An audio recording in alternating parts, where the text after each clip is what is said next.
The greatest secret lies not in the outer world, but in the quiet conviction within. It is not about what you are waiting for. It is not about hoping that something may happen. It is about assuming that it already is. The world bows to the power of assumption, not the kind that pleads or begs, but the kind that knows, the kind that stands in the unseen realm and says, "This is mine, I am that which I desire to be." You are not here to chase anything. You are not here to convince others of your worth or to prove something to the world.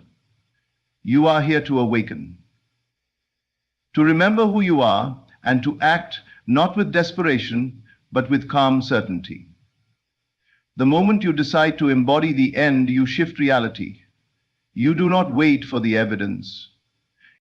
Imagine for a moment that you already have everything. Feel the warmth of the home you desire, the peace of financial freedom, the thrill of love returned, the satisfaction of dreams fulfilled. What if you no longer needed to wish for them because they were already yours? How would you speak? How would you walk? How would you treat others if the struggle had already passed and the victory was yours? The truth is, your outer world bends to the posture of your inner being. You must carry yourself like the one who has already won, not arrogantly, but in faith. Faith is not blind optimism. Faith is inner sight. It is the act of seeing the invisible and claiming it as more real than what your senses suggest. Do not consult the facts. They are old news. They are echoes of past beliefs. You are not the sum of your circumstances. You are the cause of them. The life you see around you is the outpictured mirror of your former assumption. If you do not like it, don't beg for change. Assume it. There is no power outside of your own consciousness. Nothing outside of you is holding anything back. It is all within reach, but you must reach by feeling, by assumption, by conviction. When you dare to act as if, you collapse the gap between desire and manifestation. The act is not one of pretending, it is one of living from the state. You think as the person who already has, and in doing so, you become. Speak as if the victory has already been declared. Walk as if the door has already been opened. Smile as if your miracle is already behind the curtain, waiting for you to claim it. Stop asking when. The moment you assume, the seed is planted, and no seed grows by constant digging. You water it with persistence in the state. You remain loyal to the unseen. Many wait for the sign before they believe. But the sign comes after the belief. It is the echo of your inner movement. So when your senses mock you, when doubt whispers its lies, when nothing seems to change, stand still and know. The moment you say, "I am now the one who has it," and act like it, you give the universe no choice but to deliver. That is the law. You don't need to know how. You only need to dwell in the feeling that it already is. Let the world catch up. Let the bridge of incidents unfold. Your only task is to remain in the state of already having. When you truly accept this, your life becomes a living prayer, not one of pleading, but of gratitude. Because what you ask for is already done. This is the truth the world overlooks. This is the key buried in plain sight. Whatever you dare to claim within and persist in mentally will harden into fact. So act like you have everything, because in the deeper realm of consciousness, you already do. To assume the feeling of the wish fulfilled is to begin where most would wait. It is to step into the invisible and claim it as the truest version of reality, regardless of appearances. It is the recognition that imagination is not a place of fantasy, it is the womb of creation. Everything that has ever come into being began first as a thought, a picture, a sensation within someone's mind. And so to live as if the wish is already fulfilled is not madness, it is spiritual intelligence. The world calls it delusion, but the soul calls it faith. Most people live from a state of longing. They say, "I hope this happens," or "one day I'll have that." But in saying this, they unknowingly affirm that they do not yet have it. And in that declaration of lack, they continue to create the absence of the very thing they desire. The law does not bring to you what you want. It brings to you what you are conscious of being. Wanting and having are not the same vibration. If you are always in a state of wanting, then you are constantly affirming separation from your goal. But if you assume you have it, if you feel it as real, taste it, live it within, then you align with the state of already possessing it, and life responds accordingly. There is a quiet power in assumption, a sacred knowing that bypasses logic and transcends time. It is not arrogant, it is not boastful, it is still, confident, and creative. The moment you assume a thing is yours, you stop chasing, you stop begging, you stop fearing, you relax into it, you become it. The feeling of having causes your entire being to shift. Your speech changes, your walk changes, your reactions change. Why? Because you are now thinking from the end, not toward it. Suppose you desire wealth. You do not affirm that you are poor, nor do you chase after money with desperation. Instead, you sit quietly and imagine what it would feel like to have your needs met abundantly. Not what it looks like, but what it feels like. You imagine the relief, the gratitude, the security, the joy. You step into that emotional state and allow it to envelop you. Then you carry that state into your daily life. You spend with trust, you speak with generosity. You live as if money is no longer your master. And something begins to happen. Reality, obedient to your assumption, begins to shift. Or imagine you long for love. Rather than sitting in loneliness and bitterness, waiting for someone to complete you, you go inward. You ask, what would it feel like to be cherished, to be understood, to be loved deeply? And you feel it. You walk as though you are already loved, already chosen. You treat yourself with tenderness. You send kindness into the world, not to receive something in return, but because you are overflowing from a state of inner wholeness, and that energy calls back to itself. It is the law. When you assume the feeling of the wish fulfilled, you bypass the natural man's questions. How will it happen? When will it happen? Is it even possible? None of those matter in the realm of creation. You are not here to figure out the mechanics. You are here to assume the state. The moment you do, the machinery of the universe is set into motion to bring about the appropriate bridge of incidents to carry you from the unseen to the seen. And you do not need to manipulate any of it. You only need to remain in the state. This is why imagination is your most sacred tool. It is the instrument through which you plant the seed, and your feelings are the water. You must not imagine passively like watching a movie screen. You must enter into the scene and feel the reality of it. Feel the texture of the life you desire. Feel the presence of the answered prayer, and then let go of the need to see it immediately. Trust that it is done. Just as a seed does not sprout the moment it is buried, your assumption takes time to blossom, but blossom it will if you remain faithful. You cannot dwell in the state of already having and continue to speak of lack. You cannot say, I am wealthy, and then talk about how little you have. You cannot say, I am healed, and then act as though you are still broken. The mind must be aligned with the state, and that is not pretending, it is claiming. There is a difference. Pretending hopes, assuming knows. One looks around and doubts, the other looks within and affirms. You must become deeply acquainted with the sensation of already having. It must live in your bones, settle in your breath, rest in your words. If you wake up and still feel like it's far away, go back to your imagination and dwell there until the feeling overtakes you. Let it be so real inside that the outer world becomes irrelevant. And as strange as it may sound, when you no longer need it to appear, because it already feels so real, it begins to appear. This is not magic, this is alignment. The outer must follow the inner. It is law. Your only responsibility is to stay in the end, to refuse the seduction of appearances, to deny the evidence of the senses that tells you nothing is changing. Because every time you return to the feeling of the wish fulfilled, you reinforce the structure of the new reality. You are building the unseen house, brick by brick, feeling by feeling, assumption. You are not lying to yourself when you assume the wish fulfilled. You are awakening to a higher truth. You are declaring that the unseen is more real than the seen. And when that conviction is sustained, the world will shape itself to match your inner state. It cannot do otherwise.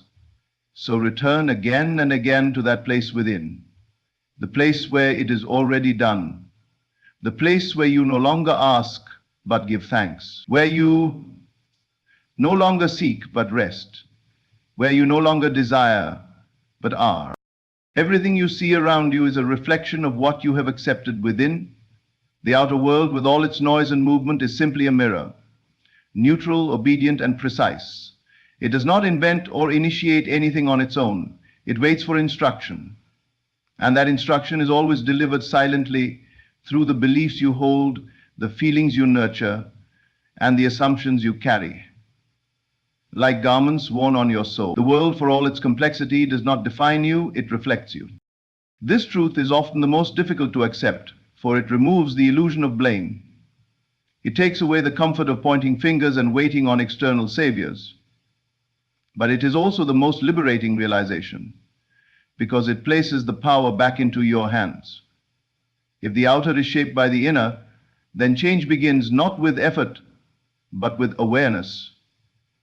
Not with fighting circumstances, but by stepping into a higher state of being. Most people misunderstand the mirror. They think they must fight the reflection. If they are unhappy, they try to force happiness through outer action. If they are poor, they hustle endlessly to change their condition. If they are lonely, they seek others to fill the void. But the reflection does not respond to pressure. It responds to perception. You must not try to change the image in the mirror with your hands. You must change your face, your expression, your essence, and then the reflection will follow. The world is not your master, it is your servant, and it serves the dominant state of consciousness you dwell in. When you wake each morning, the world appears the same. Your room, your life, your responsibilities greet you with familiar form. But underneath this repetition is the deeper truth. What you call reality is the visible record of past assumptions, your beliefs hardened into fact. What you consistently entertained in thought, feeling, and imagination yesterday becomes the frame of today. So when something unpleasant arises, ask not, why is this happening to me? But rather, what state did I unknowingly dwell in that produced this? In this way, you become a conscious creator instead of a blind reactor. To transform your life, do not chase outcomes. Change the state within. The person who is successful externally is not simply lucky. They have, either consciously or unconsciously, assumed a state of success. They believe they are worthy. They feel confident. They see opportunity. And because they carry that inner atmosphere, life responds accordingly. The doors open, the people arrive, the ideas flow. It is not magic, it is resonance. The state you inhabit colors everything. It determines your expectations, your decisions, and how you interpret what happens to you. Two people can experience the same event and respond in completely different ways because of the state they live in. One sees failure as defeat, the other as a lesson. One sees loss as punishment, the other as redirection. The event is the same. The perception creates the outcome. This is why inner work matters more than anything else. Without it, you remain at the mercy of appearances. Tossed by waves you don't realize you created. When you truly grasp that the outer world reflects the inner, you become deliberate in your inner speech. You guard your thoughts like treasures. You no longer say, I am always struggling or nothing ever works out for me, because you understand these are not harmless statements. They are seeds. They are commands issued to the mirror of life, and the mirror always responds in kind. So you replace these declarations with, I am guided. I live in abundance. Things work in my favor, not because they are nice phrases, but because they shift your state. And your state controls your world. But shifting your state is not about repeating hollow affirmations while remaining emotionally tied to the old story. It is about genuinely feeling the reality of the new assumption. If you want to experience love, you must begin to feel lovable. If you want abundance, you must feel secure. The feeling comes first. The reality follows. The order cannot be reversed. Life doesn't respond to words. It responds to vibration. And vibration is determined by your dominant state. Every encounter, every event, every so-called coincidence is drawn to you by the nature of the state you embody. This is why people often find themselves stuck in cycles. They change jobs, relationships, or locations, but the same problems follow. Why? Because the outer forms are different, but the inner state is unchanged. It is not the scenery that must shift, it is the observer. When you assume a new state and remain loyal to it, even when appearances deny it, the entire world begins to rearrange to reflect that new reality. You must stop seeing circumstances as causes. They are not. They are effects. If you are in debt, the cause is not the bills. It is the state of lack. If you are in conflict, the cause is not the other person. It is the state of division you dwell in. When you rise in consciousness, you transcend the problem because you are no longer operating from the level of the issue. You are operating from a higher state that makes the problem irrelevant. This is why waiting for outer change before you feel different is a trap. If you wait to feel loved until someone loves you, you may never feel it. If you wait to feel successful until you see success, it may never come. The world cannot deliver what you are not willing to feel first. The mirror does not smile until you smile. The reflection will not change unless the face in front of it does. And so your work is internal, to assume the new state, to live in it, to carry its feeling as if it were already true, not just in meditation, but throughout the day, in the way you talk to yourself, in the way you walk into a room, in the decisions you make, in the things you accept and the things you reject. Every moment is an opportunity to reinforce the new state or slip back into the old one. And you will know which one you are in, not by your words, but by how you feel and what continues to repeat in your life. The mirror is faithful, it cannot lie. If you see fear, examine your assumptions. If you see lack, examine your beliefs. If you see love, peace, growth, it means your inner world is shifted. Trust it, cultivate it. Because once you master the inner, the outer must obey. Not because you forced it, but because you became it. Faith is the foundation of all transformation, not as a passive belief or blind hope, but as a living, breathing loyalty to the invisible. It is the refusal to be ruled by what the eyes see or what the world declares possible. It is the unwavering conviction that what you have assumed within yourself is already a reality, regardless of whether there is any outer proof. To remain loyal to that unseen reality is not easy, especially when everything around you contradicts it. But it is in that loyalty that the true power of faith reveals itself. It is not about reciting phrases or clinging to wishful thinking. It is about dwelling in the unseen with such assurance that the visible world has no choice but to conform. Most people believe in what they can touch, what they can measure, what they can explain. They are loyal to facts, to evidence, to the rules of the physical world. But spiritual creation does not obey those rules. It obeys the state of consciousness. If you desire to change your life, you must shift your faith from the external to the internal. You must no longer ask, "What do I see?" but instead declare, "What do I know within?" The senses may tell you nothing has changed. The bank account may still show lack. The relationship may still be broken. The body may still show signs of illness. But if within you have assumed the end, if you have accepted the wish as fulfilled, then your job is to remain loyal to that inner vision, to that unseen truth. Faith is not a feeling that comes and goes. It is a decision. It is the decision to identify with the state you wish to embody and to persist in that identification until it becomes your new natural state. When fear arises, faith answers. When doubt whispers, faith speaks louder. When the old self tries to return, faith says, "No, I am now a new creation."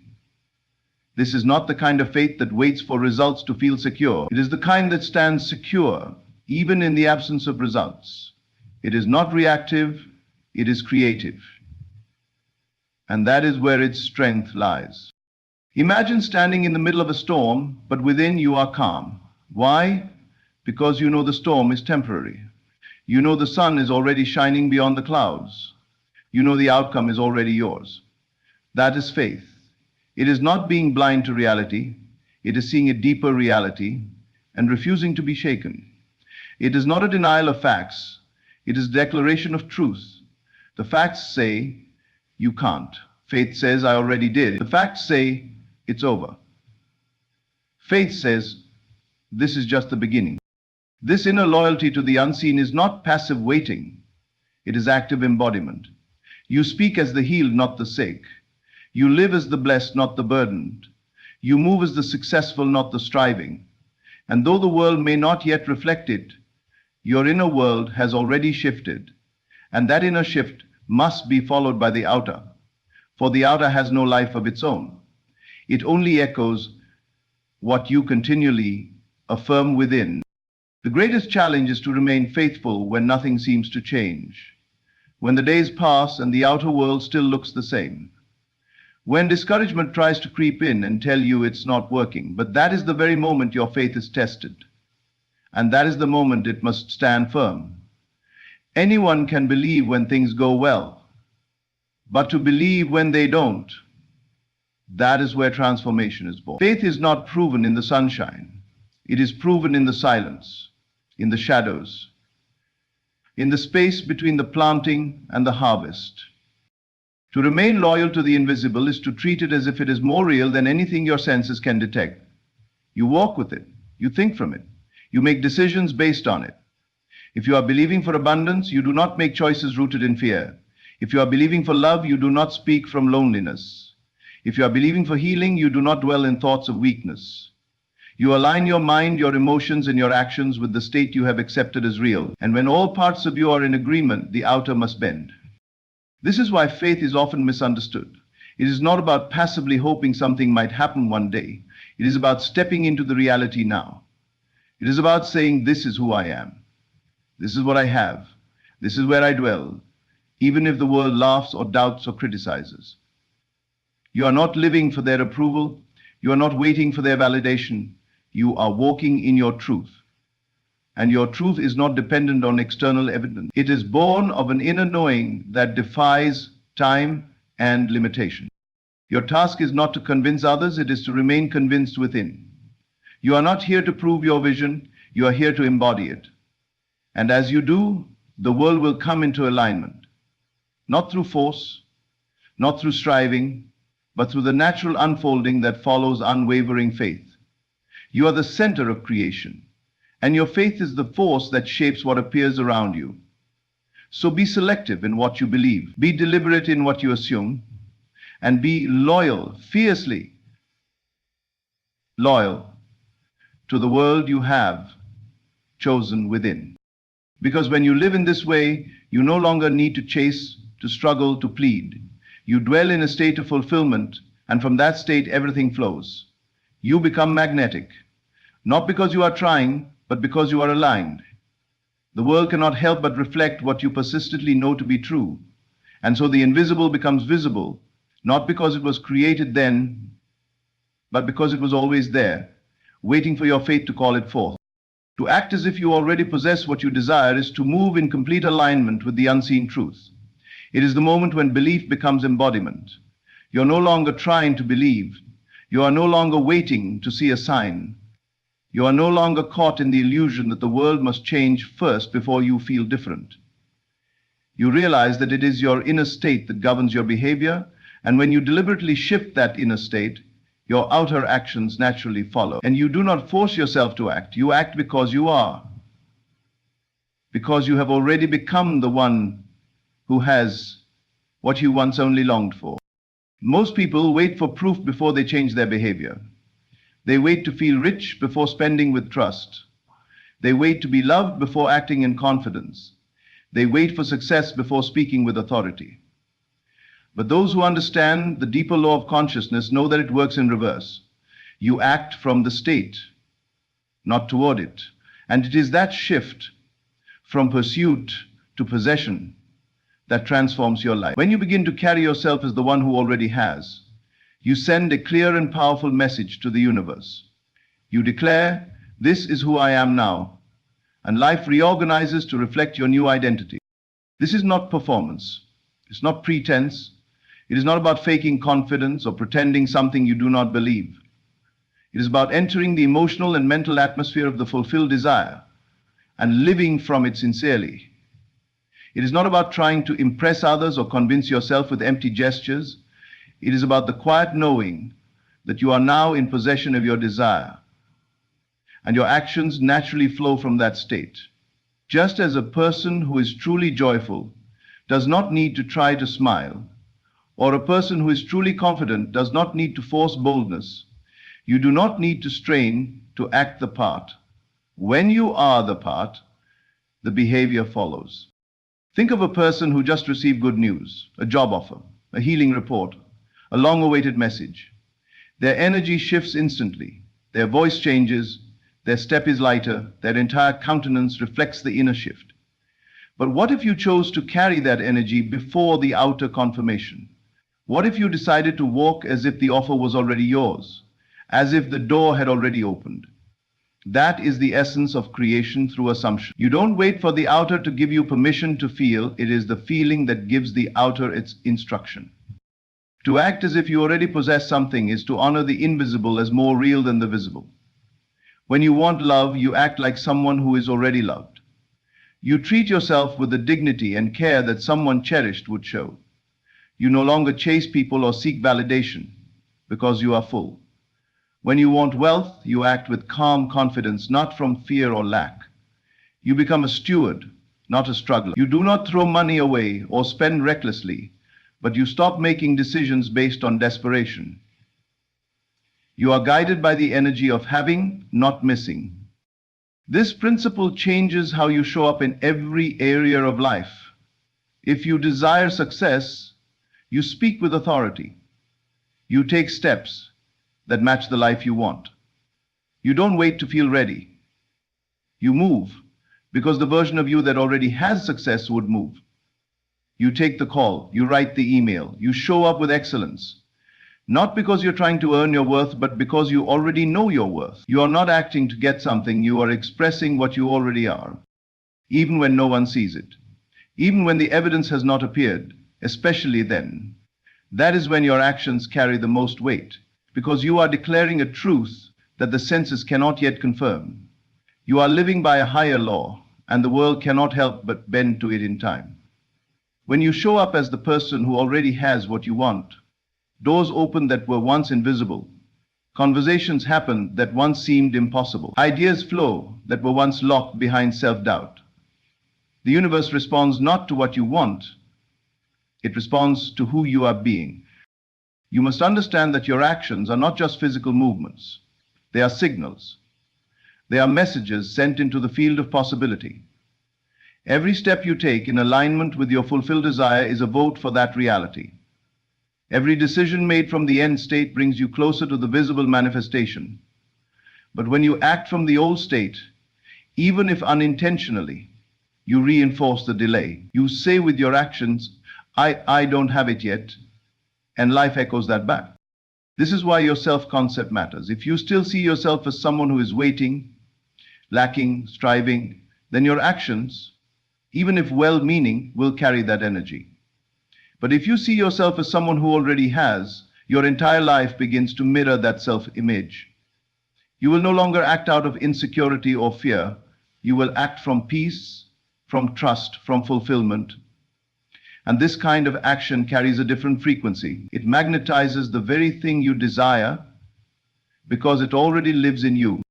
So when you step into your day, step into it with the energy of completion. Eat your meal with gratitude as if you are already abundant. Speak with clarity as if you are already heard. Dress with dignity as if you are already respected. Make decisions as if the universe is already conspiring in your favor. You are not lying to yourself. You are aligning with your higher self. The self that knows it is done. The self that does not need proof to believe. The self that moves because the inner reality is already secure. This is the sacred dance between being and doing. You are not acting to convince anyone. You are not acting to deceive yourself. You are acting because you believe, because you know. And when that knowing saturates your being, your actions become a natural extension of your assumption. They are no longer separate from your belief. They are your belief in motion. And over time, the world must catch up. Not because you forced it, but because you aligned with it. Because you chose to carry the vibration of already having. Because you dared to act as if it were done. And the mirror of life, ever faithful, had no choice but to reflect your inner reality back to you. Persistence is the golden thread that binds the invisible with the visible. It is the discipline of remaining in the state of fulfillment, not for a moment or a day, but until the unseen becomes seen. Without persistence, even the most vivid assumption fades into nothing. Even the strongest faith can waver without the steady hand of persistence guiding it. Persistence is the silent vow you make with yourself to not give up your inner vision, even when the outer world mocks it, even when the evidence seems slow, even when your senses tempt you to abandon what you've claimed. It is the deep knowing that what you have imagined is already yours, and that your job is not to question how or when, but to remain. Every seed requires time to grow. No gardener plants a seed and then digs it up each morning to see if it's sprouting. Yet this is what so many people do with their assumptions. They imagine once, feel the joy of the wish fulfilled briefly, but when no change is visible in a few days, they retreat. They return to doubt, to worry, to the old state of lack. And then they say the law does not work. But the law always works. It simply responds to persistence. To assume the feeling once is a start. To return to it consistently is creation. It is persistence that keeps the seed buried, protected, nourished, until it bursts forth into reality. Persistence does not mean tension. It is not about clenching your fists or trying to force belief. It is about gentle, steady loyalty to your vision. A quiet refusal to abandon the new state, no matter how loud the old world becomes. It is the choice to return to the feeling of the wish fulfilled again and again. When fear comes, you return. When disappointment whispers, you return.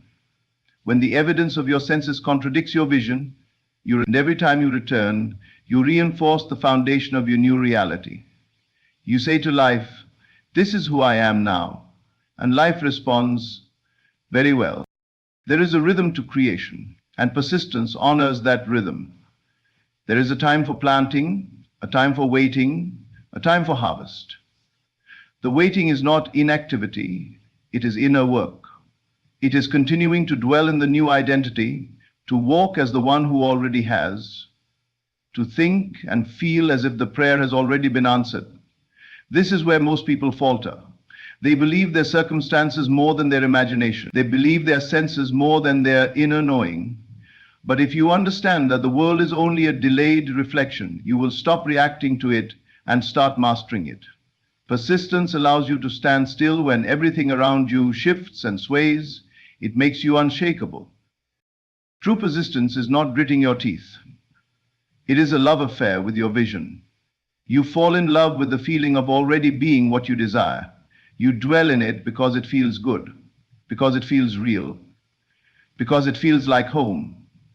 And when you feel at home in the new state, the outer world must come and knock on your door, carrying with it the form that matches your feeling. It has no other choice. The law is exact. The mirror cannot reflect what is not before it. The trap is in believing that nothing is happening. But creation is always happening. Just as a seed begins its work in darkness, your assumption takes root long before it shows its face. Do not be fooled by appearances. If nothing seems to change, it is not a sign of failure. It is a test of loyalty. Are you loyal to the invisible, or will you run back to the familiar the moment reality doesn't bow immediately? Persistence is your answer. It is your weapon. It is your declaration that no matter how long it takes, you will not move from the state of fulfillment.